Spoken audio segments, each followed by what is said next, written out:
When thinking back to my earliest memories, nothing is concrete. A string of hazy images comes to mind like random snapshots out of time, each one associated with certain feelings and emotions. They are imbued with a mystical, dreamlike quality, a gift born of childhood naivety. The magic of every Christmas when Santa was still real, for example, is an experience of pure joy that is lost with maturity. Many of these snapshots are impossible to place in any sort of context. They're just there, sunken in the crevice of the brain, without rhyme or reason, playing with my dad's beard in a wood-paneled room, him smiling down at me, comforting me, or discovering a long row of marching ants in someone's wooded backyard, all by myself. Exciting. Some of them don't even seem real in hindsight. Did I actually fall from that tree by the lake, only to land on my feet without a scratch? Was it really a dream? I don't think so. Sure, I have memories of distant dreams, but there's a clear distinction between the dreams and reality of my past. I don't know how I can tell. I just can. And for this reason, one memory has always troubled me. The experience was so surreal, and yet certain details stand out with marked clarity. I'm not exactly sure when it happened. I couldn't have been older than 5 or 6. My brother and I were sleeping in our bunk bed. Because he was older, he got the top bunk. I had just woken up, but it was still nighttime. Something felt different. I remember seeing and smelling the rain, but not hearing any. The window was open, and it was very cold in the room. Why was the window open? The curtains were gently flapping, but there was no breeze. The quiet was so intense it buzzed through my ears. I'd been lying on my side, with one arm dangling off the edge of the bed. Gradually, I became aware that it was warmer near the floor. I felt some kind of heated breeze gently strike my hand, coming and going in short bursts. Finally, I recognized it as someone's breathing. Then, the woman slid out from under my bed. The nightlight showed that she had long, blondish hair and wore a white nightgown. And in the dimness, I thought it was my mother. I wasn't scared at all. It's funny how a child's mind works. What's Mom doing under the bed? Must be getting something or checking for monsters. I was too tired to say anything and remained motionless, watching. The woman was on her back, but her face stayed in the shadows. She rolled over and crawled on all fours to the far end of the bed, then glided up the ladder to the top bunk. Her every movement was silky smooth and completely silent. She reminded me of a white ribbon dancing in the wind. I closed my eyes, fell back to sleep. I also remember my brother telling me about a weird dream the next morning. He dreamt of a woman who lived under the floor and came out at night to play in the rain. When her clothes got soaked, she went back inside and would whisper things to anyone who was asleep. It became a reoccurring dream for him until her family moved out of that house. It's strange what what the brain chooses to remember.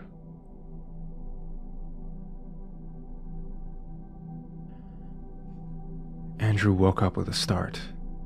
He knew what had happened, and his heart sank.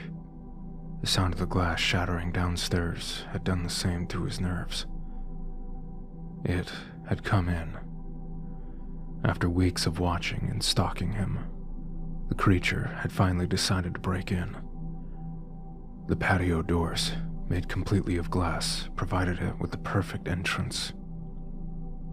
Andrew laid there in bed, in the blackness only illuminated by the small amount of clear light that the moon provided through the space between the curtains.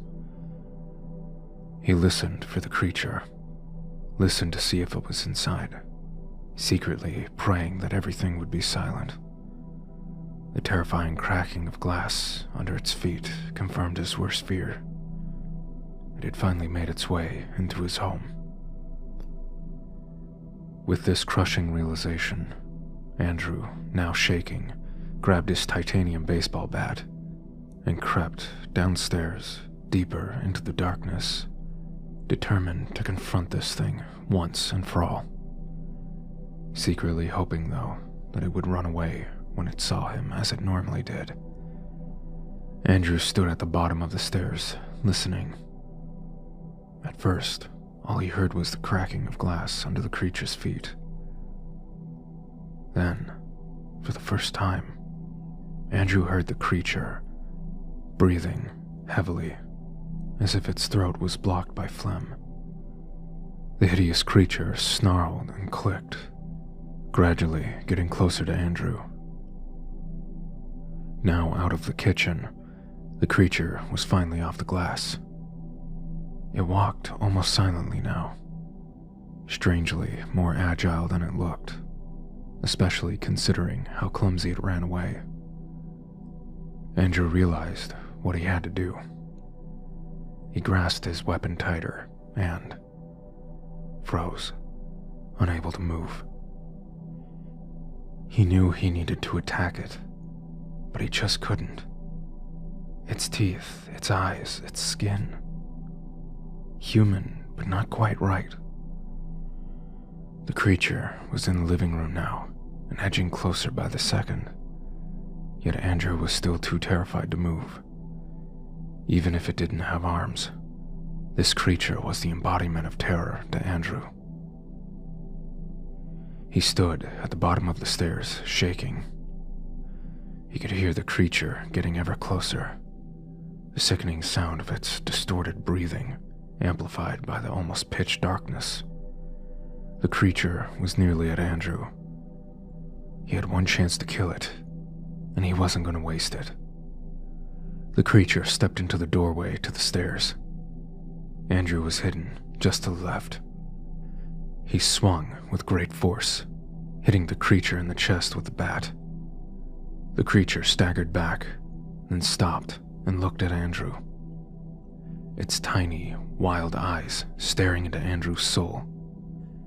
He felt a deep fear of the creature, unlike anything he had ever experienced. The creature then let out a gurgled hiss at Andrew, baring all of its sickening, deformed teeth in the process. The creature kicked Andrew in the gut, winding him. He fell to the floor in pain, unable to breathe. Andrew rolled onto his back and scuffled up against the wall just behind him. The creature watched him until he reached the wall, at which point it walked towards him and looked down at Andrew as if it were judging him, lying there, helpless. The creature stamped on his shin, snapping the bone. Tears began to stream from Andrew's eyes. The pain, so intense Andrew thought he was going to vomit. Now incapacitated, he had nowhere to go and no way to fight. The creature placed its foot on Andrew's stomach, pressing down, ripping into his flesh with its long, dirty toenails. With the creature's foot now completely inside his stomach, Andrew started to cough blood. Tears streamed down his face. He passed out from the pain, and then passed away. The creature loomed over what was now his bloody corpse. The creature descended its face towards Andrew's and tore away a bloody piece of flesh from his chin, dislocating one side of his jaw in the process. The creature continued to tear and eviscerate Andrew's corpse until everything the creature could stomach had been devoured. It then left, calmly, silently, the pure and deep hatred in its heart. The creature left the same way it came in, through the broken patio doors.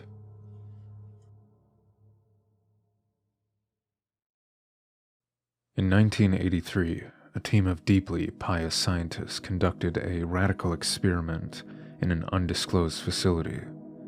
The scientists had theorized that a human without access to any senses or ways to perceive stimuli would be able to perceive the presence of God. They believed that the five senses clouded our awareness of eternity, and without them, a human could actually establish contact with God by thought. An elderly man who claimed to have nothing left to live for was the only test subject to volunteer. To purge him of all his senses, the scientists performed a complex operation in which every sensory nerve connection to the brain was surgically severed. Although the test subject retained full muscular function, he could not see, hear, taste, smell, or feel. With no possible way to communicate with or even sense the outside world, he was alone with his thoughts. Scientists monitored him as he spoke aloud about his state of mind in jumbled, slurred sentences that he couldn't even hear. After 4 days, the man claimed to be hearing hushed, unintelligible voices in his head. Assuming it was an onset of psychosis, the scientists paid little attention to the man's concerns. 2 days later, the man cried that he could hear his dead wife speaking with him, and even more, he could communicate back. The scientists were intrigued, but were not convinced until the subject started naming dead relatives of the scientists. He repeated personal information that only their dead spouses and parents would have known. At this point, a sizable portion of the scientists left the study. After a week of conversing with the deceased through his thoughts, the subject became distressed, saying the voices were overwhelming. In every waking moment, his consciousness was bombarded by hundreds of voices that refused to leave him alone. He frequently threw himself against the wall, trying to elicit a pain response. He begged the scientists for sedatives so he could escape the voices by sleeping. This tactic worked for 3 days, till he started having severe night terrors. The subject repeatedly said that he could see and hear the deceased in his dreams. Only a day later, the subject began to scream and claw at his non-functioning eyes, hoping to sense something in the physical world. The hysterical subject now said the voices of the dead were deafening and hostile, speaking of hell and the end of the world. At one point, he yelled, "No heaven, no forgiveness," for 5 hours straight. He continually begged to be killed, but the scientists were convinced that he was close to establishing contact with God. After another day, the subject could no longer form coherent sentences. Seemingly mad, he started to bite off chunks of flesh from his arm. The scientists rushed into the test chamber and restrained him to a table so he could not kill himself. After a few hours of being tied down, the subject halted his struggling and screaming. He stared blankly at the ceiling as teardrops silently streaked across his face. For 2 weeks, The subject had to be manually rehydrated due to the constant crying. Eventually, he turned his head and, despite his blindness, made focused eye contact with the scientist for the first time in the study. He whispered, "I have spoken with God, and he has abandoned us." And his vital signs stopped. There was no apparent cause of death.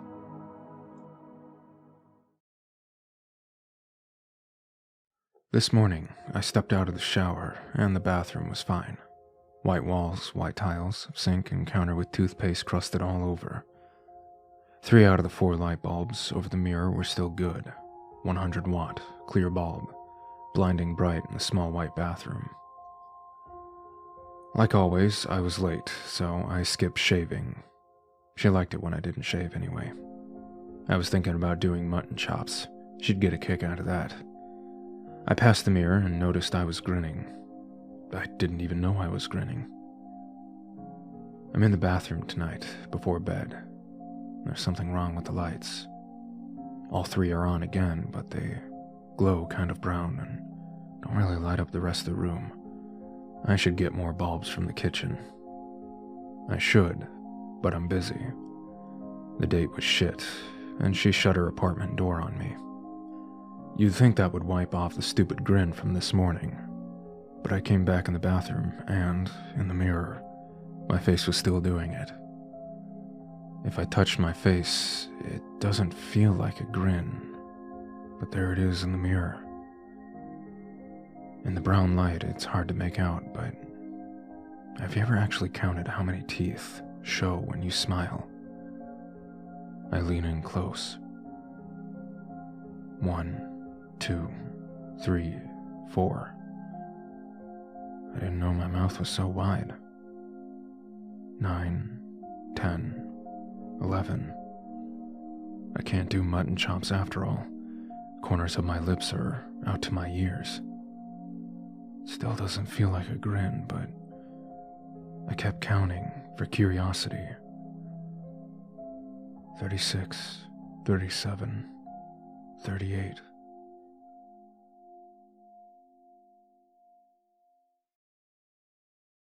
For such a turning point in my life, the night I acquired a certain item is cemented in my mind, only because of how mundane it was.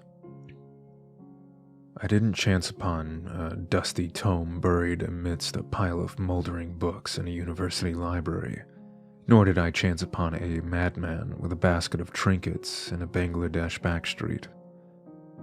I was sat in my underwear, led only by a dull blue glow from my computer monitor, browsing eBay for nothing in particular. The music in my ears fluctuated again, the soulful notes of Toxic by Britney Spears being ebbed away, replaced by a strange yet familiar concoction of static and oppressive silence. I rolled my eyes and removed my headphones, tapping them against my palm while muttering half-formed sentences, expressing my disdain for ever purchasing them. After a few minutes of tapping refused to exorcise the demons in my earpieces, I began to browse for a replacement. I then, on that utmost unassuming of nights, stumbled upon a posting that would have irrevocable implications for me. Wireless headphones, unwanted present, only used once. Bought as a gift for my nephew, only used once, given back to me because of the talking in them. Guaranteed good condition. No point letting them go to waste because of an overactive imagination. The auction seemed like an amazing deal. Only an hour or so left. A fraction of the retail price. Paid delivery. I placed a bid and took myself to bed, trusting the late hour to protect me from having my new trinket stolen from me. As it happened, I was right, when they arrived a few days later. That was when things began to happen.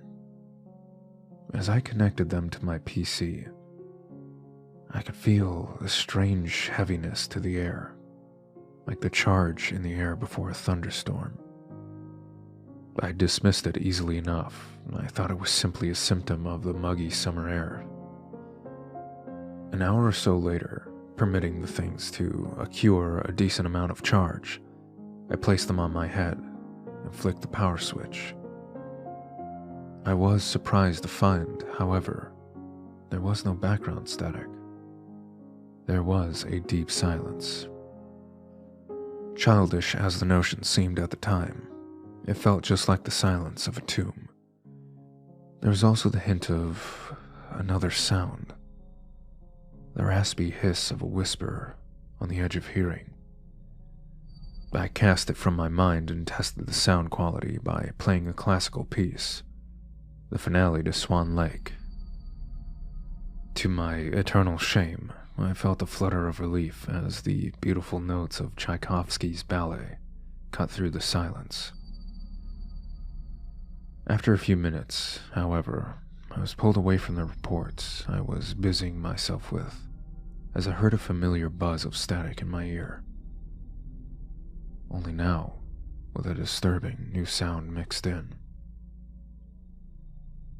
Voices, maybe hundreds, all talking at once in a hoarse, drawn-out whisper. Some were too fast to comprehend, others too slow. Some were in different languages, some in long-dead tongues of syllables unpronounceable. I broke out in a sweat, eyes wide. I was the subject of these voices, the understandable ones at least. They spoke of my choice of music, the cut of my new clothes, the reports strewn across my desk. One voice cut through the throng, however, a dirty-sounding, diseased rasp. It said only one thing, but it was enough to make the hairs on the back of my neck rise and my heart pound. It said, merely, "It's noticed us." I threw my headphones from my head and tore from the room. As I did, I heard a burst of oppressive, heavy noise burst from the headphones, a terrifying mix of an air raid siren and the static screech of an untuned radio. It was at this point I decided I need to be out of the house. I bolted down the stairs, leaping the last few. As I fought with the tangle of keys that resided on the small table of my living room door, I heard another sound, or more accurately, a lack of it. An oppressive, murky silence that overtook the whole house. Behind me, I heard a rising hum as the TV turned itself on, bathing the room in shifting shadow. From the static on the screen, the head and shoulders of a man resolved. With a sickening sound of papers and flesh tearing, an arm burst forth, implanting a shifting gray and white hand upon the ground with a curiously wet smack. Then the other came through with an equally sickening herald. The figure then began to flail itself forward and back, battering its head against the inside of the screen until it burst through with a sound akin to a coconut being hit by a truck. Thus freed, its upper half flopped pathetically onto the floor, pulling the remainder of its body through with a series of motions and sounds that made me sick to my stomach. I felt my legs fail beneath me, slumping to the ground, my car keys pointed forward in a parody of a defensive stance. It came towards me, walking on its hands and feet, until I could feel it next to my face. A horrid smelling mist, the odor of old books and rotting flesh, lurching into my nostrils in a ragged wheeze.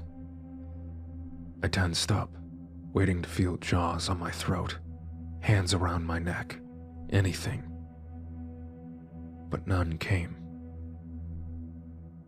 Through trembling lips, I managed to force a single question to the strange creature. Why are you here?" I stammered. I could feel it smiling. "You heard us," it said, in a voice full of malice and pain. "You listened to us. You're our toy now." It laughed, a hollow, empty sound. "Lucky you." And then, I was alone. I felt the presence go. The oppressive sounds of static and dull silence stripped away, leaving the usual night sounds in its wake.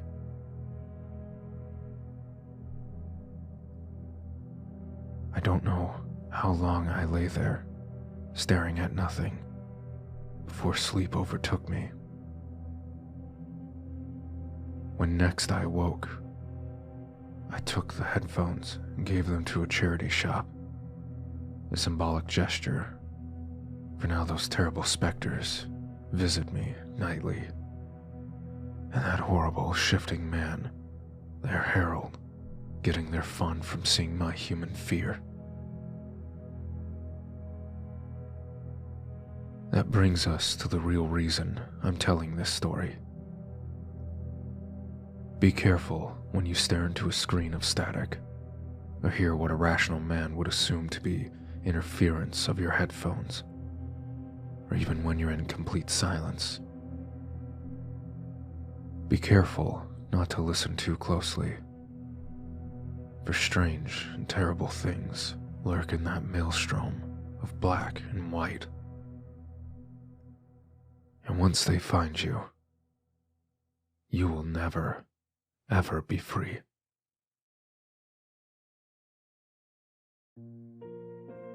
I've always had a terrible fear of being submerged, completely in water. Not that I can't swim or anything. My dad made me learn. He said I almost drowned when I was really young. I was afraid of it because, for as long as I can remember, whenever I am underwater and look up at the surface, I see a woman reaching down to me, the warm smile, the glowing golden hair and dark blue eyes. Even if it's just in a bathtub. It always happened. It was just normal for me, but I never got used to it. It was unnerving, but also soothing at the same time. She always made me feel like it was okay. I still avoided it though, because I was just a kid, and it was really freaky. I never told my dad about it as a kid, but I did ask him about my mom. He never wanted to talk about her. Sometimes he even got mad at me for trying too hard to bring it up. It was only recently that I described this apparition to him. He nearly drove into a telephone pole. Obviously, he knew something. I asked him again about my mom. He still wouldn't say much, except that she died when I was very young, and that she loved me very much. He also admitted that her hair and eyes were those colors, just like mine. So I did some research on my own, looking up her name for myself on my birth certificate, and trying to find any references I could. Any news clips about a boy nearly drowning, anything. I mostly wanted a picture, something I could match to my guardian angel. Today, buried in our town library, I found it.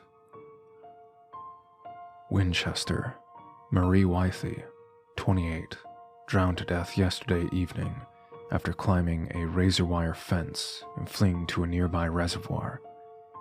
A funeral is scheduled by her family for the 25th. Marie was institutionalized just 6 months ago, after being found not guilty of attempted murder on grounds of insanity. Her husband, Daniel Wythe, had acted quickly enough to rescue their infant child when she was found trying to drown him in a bathtub.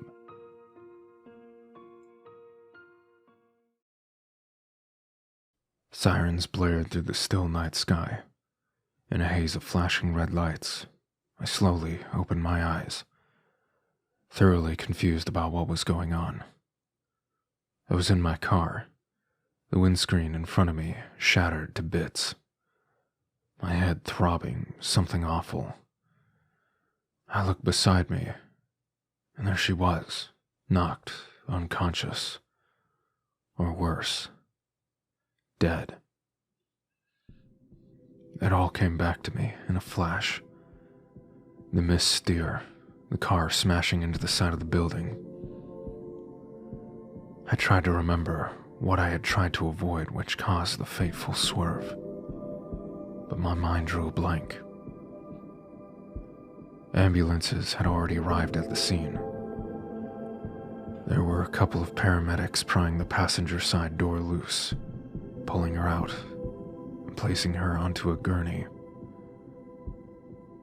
I stumbled out of the car myself, relatively uninjured by the crash, it seemed. Beside the headache, I didn't seem to have any other major injuries. She was pushed into a nearby ambulance in a haze of frantic EMT activity and general medical mumbo-jumbo. I tried to overhear what her situation was, but couldn't make out any words clearly. I realized my ears were ringing, probably part of the headache. In a confused daze, I automatically climbed into the back of the ambulance with her. Fighting every throbbing cell in my brain, I attempted to shout a few words of encouragement to her unconscious body. The paramedics probably just assumed we were together, having been in the same vehicle, and didn't seem to object to me tagging along. In fact, they barely seemed to care I was in for the ride. Reaching the hospital set off another set of frenzied actions. Hospital staff appeared from nowhere at the ambulance door and whisked her away through the swinging metal doors before I had a chance to stumble out and onto the sidewalk. Catching up, I saw her being wheeled into a room to the left of the waiting area and rushed in after the group of nurses surrounding her stretcher. Another vague exchange of medical jargon between an ER doctor and his nurses. And from nowhere, an ominous-looking device I understood to be a defibrillator emerged. The doctor moved swiftly, and before they had a chance to clear the room of people, namely me, Vaseline the cold metal plates and zapped her. Nothing. He repeated the action 3 more times before she sputtered suddenly to life. At that moment, all the stress in the world seemed to be lifted off my shoulders. She was alive. All this time, I was more or less sure she would have been. There was always that voice talking to me in the back of my head, saying, "She's gone." She opened her eyes slowly, amidst hacking and coughing, and eventually they met my relief-drenched gaze. But in that moment, my feeling of euphoria vanished. Something about the way she looked at me broke my heart. Why? I didn't know. A single tear escaped her eye and rolled down her cheek. And that's when the doctor turned and walked right through me.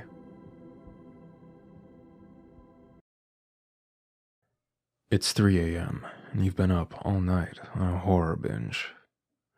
You've watched your favorite horror movies, read your favorite scary stories, and even attempted the Bloody Mary trick in your mirror. You stretch and yawn, deciding now is about the time to hit the hay, so you move into your bedroom and lay down to sleep. After a while, however, you realize that you can't get the images of some of the fictional creatures you saw on your TV out of your head. "I'm gonna hate myself for this tomorrow," you say aloud as you flick on your bedroom lamp, knowing that having a nightlight used to help get rid of your nightmares as a little kid.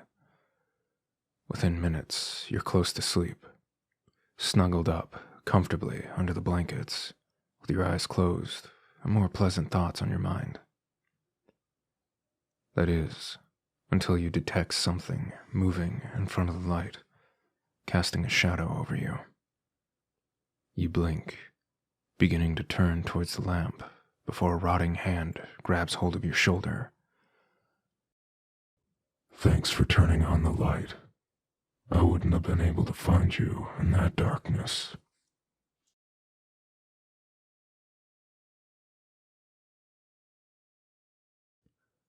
I think fear of mirrors must be fairly common in this day and age. I remember when I was young, I saw one of those compilation TV horror shows, the ones where there'd be a different short, scary story between commercial breaks. In retrospect, it wasn't the scariest thing in the world. And if I saw it again today, I would probably invite friends over, and we would quash our collective fear by mocking the bad acting or ridiculous storyline. All I remember of it is that in the story, a man was being constantly tormented by a disfigured, murderous psychopath, but he only saw him when looking in the mirror. The whole story was a typical song and dance of the man catching his stalker in the mirror behind him, turning to face him, and finding nothing there. Maybe the reason I remember it so well is because it was so shortly after I heard my mom die. I say heard because I never saw her body. I was watching TV, a different show, when I heard what sounded like porcelain breaking, followed by a loud thud, coming from the kitchen 2 rooms away. The sudden noise was oddly unsurprising, but I remember craning my head to see my mom's legs, sprawled on the tiled floor. I couldn't see any more of her. The doorframe was in the way. Luckily, I suppose. My father ran in first, calling her name somewhat frantically. As I stood up, but did not advance out of what I imagined was fear, I remember him telling me to stay where I was. The doctors told us a virus had gotten into her heart. I remember my father protesting that he hadn't even heard of that before. Neither had I, but the concept of death itself was fairly new to me. And I remember being filled with an overwhelming sense of existential fear, as if I, or anyone I knew, could suddenly crumble into a pile of lifeless dust at any moment. I don't think I was a very fearful child, though, not more so than most. And even my uneasiness around mirrors didn't exactly trump my other fears of spiders or being in cramped places. I guess it makes sense that mirrors are a source of fear for people. One of the defining signs of self-awareness is whether or not an animal recognizes itself in the mirror. Maybe we still retain some primal belief that what we're seeing really isn't us, but some sinister shadow self. Not to mention all the scenes in horror movies that use them. A character bends down to splash some water in their face, and when they lift their head back up, their face is distorted in some gruesome way. I had just gotten home from a party at a nearby frat house. I lived in an old Victorian house that 4 of my friends from school and I rented. I was the only one home, having left the party early. That is, if you can call 2 in the morning early. And my roommates were all still out. I ran upstairs to my room, exhausted and wanting nothing more than to lay in my bed and feel the rest of the world leave me behind. But I didn't. In rare form, I decided to take a few more steps down the hall to the old, poorly designed bathroom 2 of my roommates shared with me. It was lit by a single fluorescent bulb, casting the black and white tile in a sickly, near-green color. I ran a thin strip of my brown toothpaste on my brush and gave my teeth a once-over before spitting the slightly brown spit and foam down the sink. When I looked up, I saw her, standing behind me in the bathtub with the curtains drawn, wide open. My mother's mouth hung down as if screaming, without any sound. I could tell it was my mother, but she was a grotesque shadow of how I remember her. Her eyes were either completely gone or simply black in color. The sockets were vacuums within which nothing reflected. Her skin was so pale it was almost blue, and her dark hair looked drenched in water, hugging her scalp tight and falling in front of her shoulders in thin strips. Her mouth wasn't exactly screaming, so much as hanging open. Impossibly open. Much further than a person's jaw can. She seemed to be wearing a thin white nightgown, drenched like her hair and clinging to her emaciated body.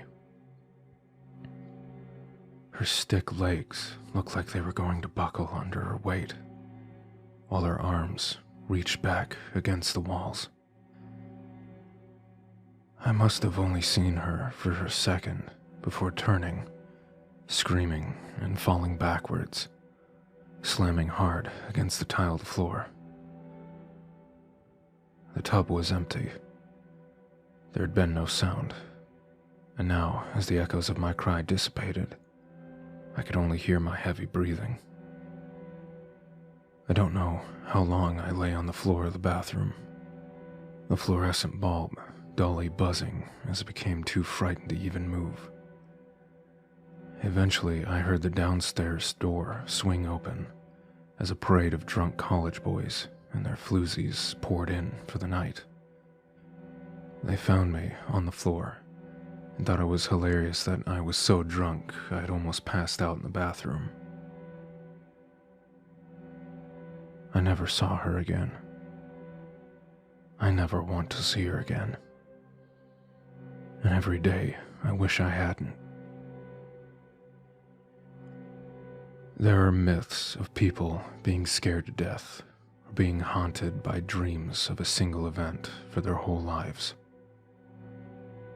I've had dreams too, but they aren't what haunts me to this very day.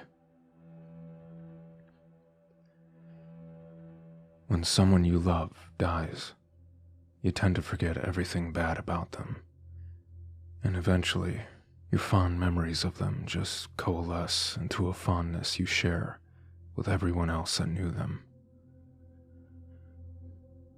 That's not how I feel about my mother.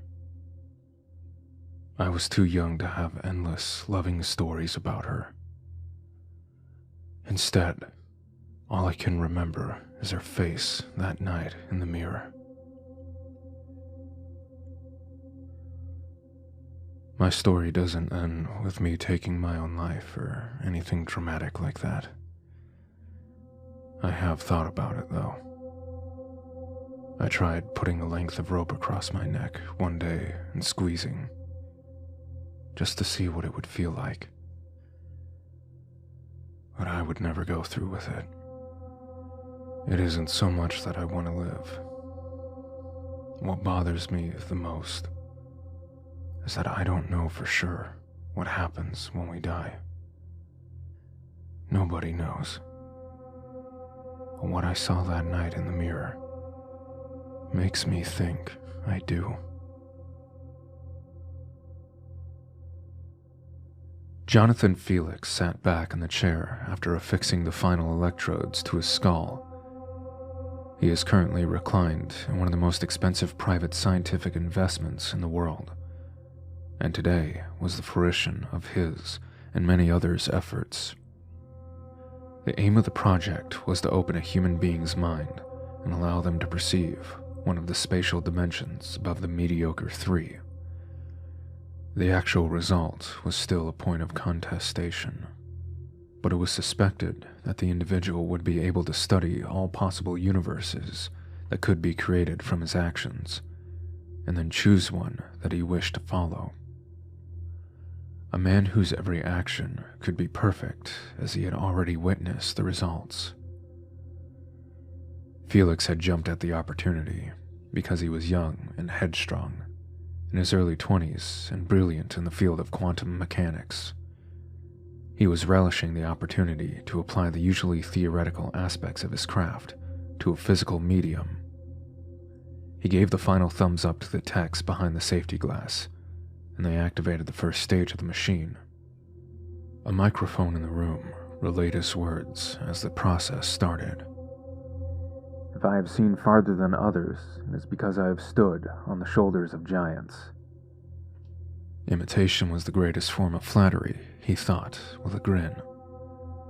The chair reclined back until it became a flat table, and a large rotating dome lowered down to encompass his entire body. Within the dome, there was a complex crystalline structure lining the inside. He focused on the facets of the crystals and noticed that they had started to morph, shifting in ways his mind just could not understand. He started to feel lightheaded and dizzy. His sight was suddenly filled with explosions of light, and his body started to spasm. Reading his health signs in the control room, the engineers instantly halted the operation. A medic ran in to check his vitals, and was pleased to find a weak, yet consistent heartbeat. Felix opened his eyes a couple of minutes later. He looked up at the doctor, and suddenly jerked up as he realized where he was. "What happened? I don't feel any different." The doctor smiled and patted him on the shoulder. "Any landing you can walk away from, right?" The doctor turned to walk away, caught his ankle on a trailing table, tripped forward, and cracked his forehead against the corner of the table. His head twisted to a sickening angle. Reset. The doctor turned to walk away, caught his ankle on a trailing cable, tripped forward, and then was grabbed from behind as Felix threw himself from the chair, stopping him inches from the table corner. Felix collapsed and threw up, his hands shaking. He realized that he had just perceived two universes and had actively chosen the one he wanted. He smiled at the doctor. I did it. I can see them. I can see them all." Felix's smile faded. He now saw two new universes, both the same as far as he was aware. Suddenly, a third, a fourth, a fifth blossomed in his mind. He could suddenly see all the possibilities that he was capable of. Some he didn't wish to see. His mind began to fracture. Felix grabbed the medic and, in an act of unnatural rage, plunged his thumbs into the poor attendant's eyes. Reset. Felix looked despairingly into the eyes of the medic and started to scream, refusing to stop even when bubbles of blood foamed around the corners of his mouth. Reset. Felix grabbed the table leg and forcefully head-butted the corner, only achieving his goal of shattering his skull on the fourth strike. Reset. Felix sat on the floor, experiencing all the potential evil that he was physically capable of. His body shook as he was racked, sobs of horror. He grabbed the collar of the medic and drew them face to face. "Too far! Too far!" His eyes blurred for a second and started to turn yellow and shriveled. At the same moment, his hair changed to the purest white. Felix, in his final moments, became aware of a magnitude of universes bearing down on him. and he would have to live through every single one. His grip slipped, and his mind was lost to the abyss.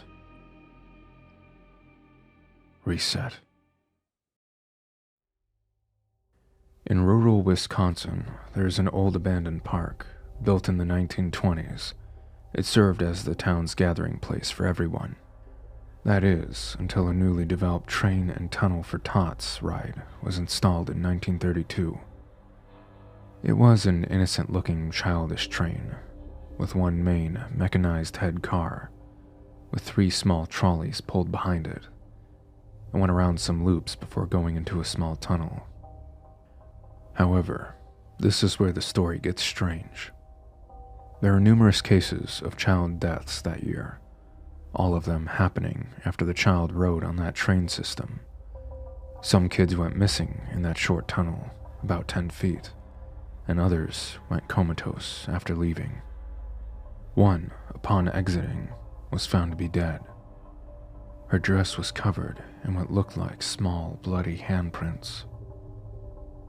Some killed themselves by scratching at their throats until they bled out, and one of them even killed another child before hanging herself with razor wire at the family's farm. The park was closed, and the town's popularity as a tourist town plummeted. Recently, a team of scientists were sent out to the park. They taped a video camera to the train and put a new intern in with it before sending it on its way into the tracks. When the train left the tunnel, it was empty, except for the camera. Last 10 seconds were nothing but static, save for the sound of children laughing. During the summer of 1983, in a quiet town near Minneapolis, Minnesota, the charred body of a woman was found inside the kitchen stove of a small farmhouse. A video camera was also found in the kitchen, standing on a tripod, pointing at the oven. No tape was found inside the camera at the time. Although the scene was originally labeled as a homicide by police, an unmarked VHS tape was later discovered at the bottom of the farm's well, which had apparently dried up earlier that year. Despite its worn condition and the fact that it contained no audio, police were still able to view the contents of the tape. It depicted a woman recording herself in front of a video camera, seemingly using the camera that the police had found in the kitchen. After positioning it to include both her and her kitchen stove in its view, she turned on the oven, opened the door, crawled inside, then closed the door behind her. After 8 minutes into the video, the oven could be seen shaking violently. At this point, thick, black smoke emanated from it. For the remaining 45 minutes of the video, until the batteries in the camera died, it remained in its stationary position. To avoid disturbing the local community, the police never released any information about the tape, or even the fact that it was found. Police were also not able to determine who put the tape in the well, or why the height and stature of the woman in the video did not come close to matching the body that they had found in the oven.